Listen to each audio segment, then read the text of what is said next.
The chief minister of Himachal Pradesh mister Sukhvinder Singh Sukhu.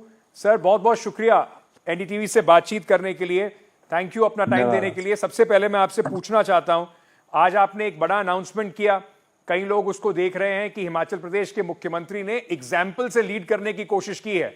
आपके state की आर्थिक स्थिति खराब है तो मुख्यमंत्री और कैबिनेट कोलीग्स 2 महीने की सैलरी नहीं लेंगे, कितना फर्क पड़ेगा इससे सर? देखिए, इससे कोई ज्यादा फर्क पड़ने वाला नहीं है, लेकिन एक सिंबॉलिक हमने फैसला किया है कि जो प्रदेश की अर्थव्यवस्था को दुरुस्त करना है, आर्थिक स्थिति को सुदृढ़ करना है, तो निश्चित रूप से जो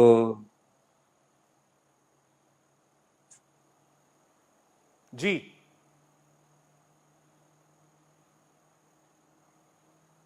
सर, आपको मेरी आवाज आ रही है? आपकी आवाज आ रही है, पर बीच में दूसरी आवाज भी आ रही है। मैं कोशिश करता हूं सर वो बिल्कुल ठीक करने की, आप प्लीज कंटिन्यू कीजिए।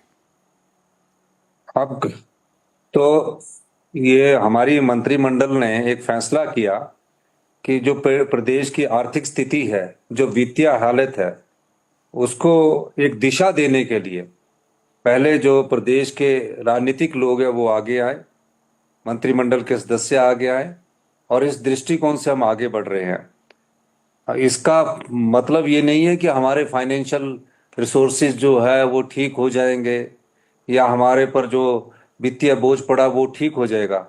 एक प्रयास है अपने आप को डिसिप्लिन करने का और अपनी अर्थव्यवस्था को डिसिप्लिन करने का, अपनी आर्थिकी को डिसिप्लिन करने का। इस प्रयास में हमने समाज के सभी वर्गों से अपील की है, और मेरा ये मानना है कि हम अगर आत्मनिर्भर हिमाचल बनना है तो इस प्रकार के कुछ फैसलों से, जिसका कि सार्थक परिणाम अभी दिखने शुरू हुआ है, हमें और आगे बढ़ना पड़ेगा। और उदाहरण के तौर पर मुख्यमंत्री और मंत्रियों को 2 महीने तक अपनी सैलरी ना लेकर यह दर्शाने की हम कोशिश कर रहे हैं कि जो प्रदेश की आर्थिक स्थिति है, जिसमें सरकारी कर्मचारियों और अधिकारियों और पेंशन भोगियों पर 62% हमारा खर्च हो जाता है और विकास के मामले में सिर्फ तकरीबन 28% बच जाता है। चाहे पेंशन पर हमारा 9-11% खर्च होता है, सैलरीज पर 25% खर्च होता है जी, प्रिंसिपल लोन वापस करने पर हमारा 19% खर्च होता है, उसका इंटरेस्ट वापस करने पर 11% खर्च होता है। तो जो खर्चे हम कम कर सकते हैं, तो पहले जो इन पदों पर बैठे हैं वहां से उदाहरण साबित करें और धीरे धीरे इस अर्थव्यवस्था को पटरी पर लाया जाए। और पिछले साल की से अर्थव्यवस्था में सुधार दिखना शुरू हुआ है, 20% का सुधार पिछली बार आया है, और हमारे राजस्व में 2200 करोड़ रुपए का एक अतिरिक्त राजस्व हमने पैदा किया है। तो इस दृष्टि से आज हमने, हाँ जी, मैं ये समझना चाह रहा हूं कि आपने एक एग्जाम्पल सेट करने की कोशिश की है।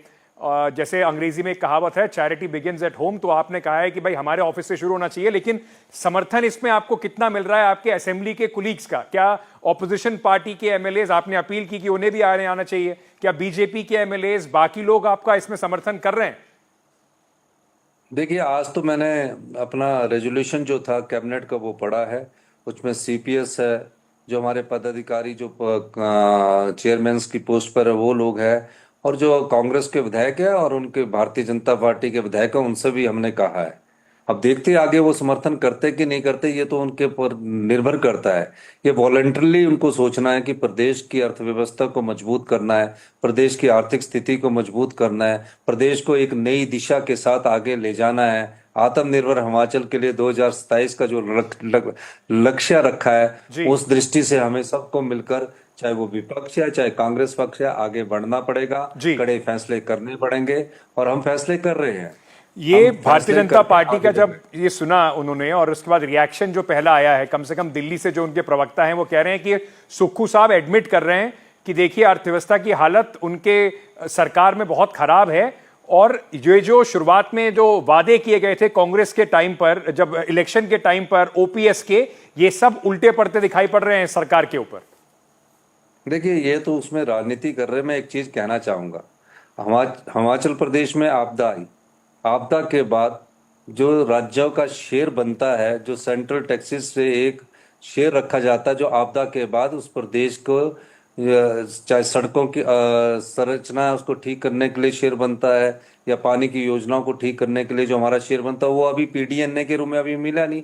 हमने पिछले साल से 4300 करोड़ रुपए का PD post disaster need assessment कहते हैं उसको भेजा हुआ है, और उनकी केंद्र सरकार की टीम भी आई, अधिकारियों की टीम भी आई, तो वो उसमें कट अभी तक हम अपने अपने धन से सारा सड़कों को दुरुस्त कर रहे हैं, पीने के पानी की योजनाओं को दुरुस्त कर रहे हैं, शिक्षा संस्थान जो गिर गए थे उनको दुरुस्त कर रहे हैं। कहाँ से कर रहे हैं? ये हमारी जो अपना बजट है उसमें से कर रहे हैं। जो हमको सेंटर स्टेट शेयर्स का एक टैक्स के रूप में, आपदा प्रबंधन के रूप में आपदा पीडीएनए मिलना था, वो अभी तक मिला नहीं है।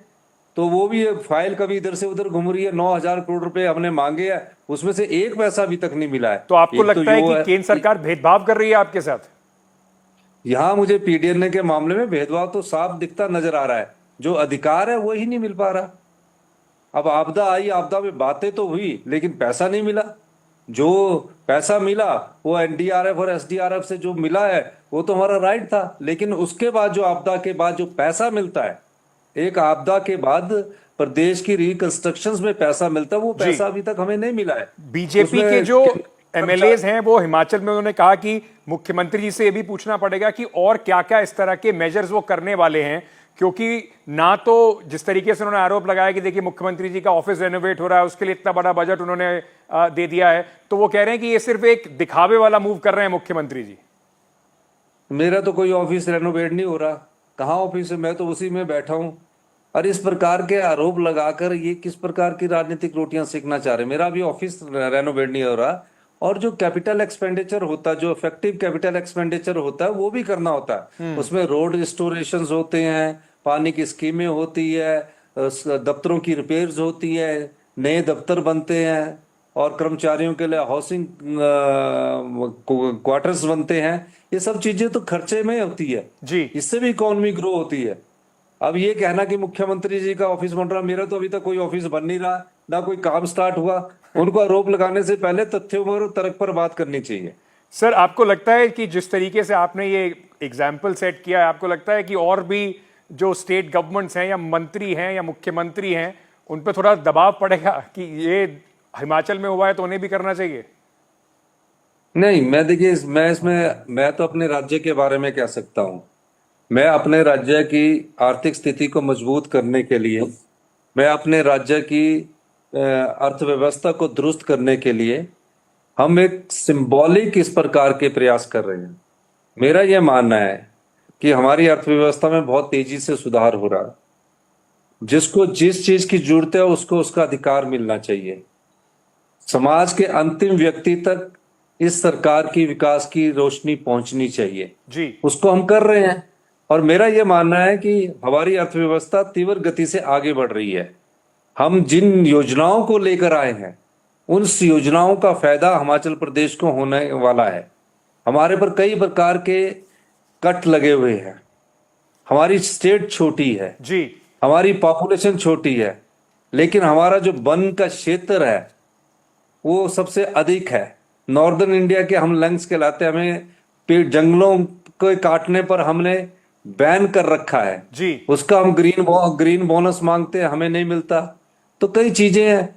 आपदा के बाद स्टेट को रिकंस्ट्रक्शन के लिए जो पैसा मिलना वो नहीं मिल रहा है। ओपीएस का जो हमारा 9200 करोड़ रुपया केंद्र सरकार के पास पड़ा है, जो पेंशन रेगुलेटरी फंड है उसके पास पड़ा है, वो हमें नहीं मिल रहा है।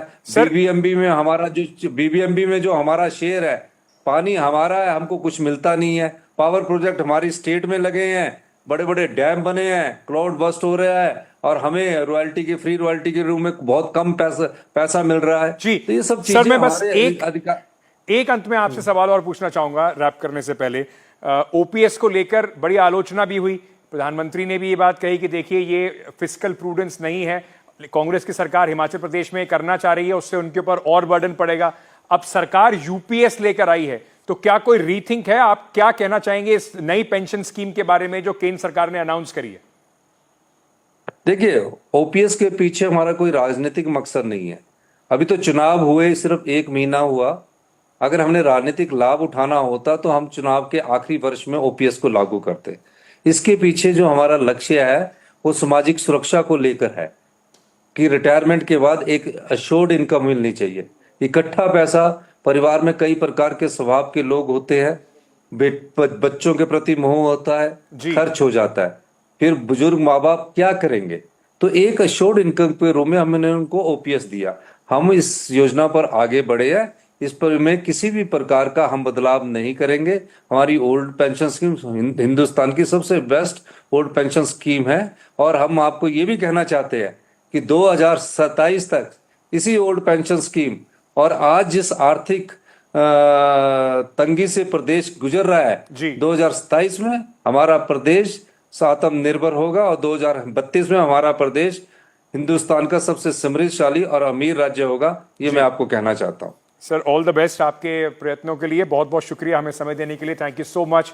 Chief minister of Himachal Pradesh mister Sukhvinder Singh Sukhu speaking exclusively on his austerity measure that he has announced. As he said, it's a symbolic measure, but there needs to be more discipline to try and get Himachal Pradesh back on fiscal prudence.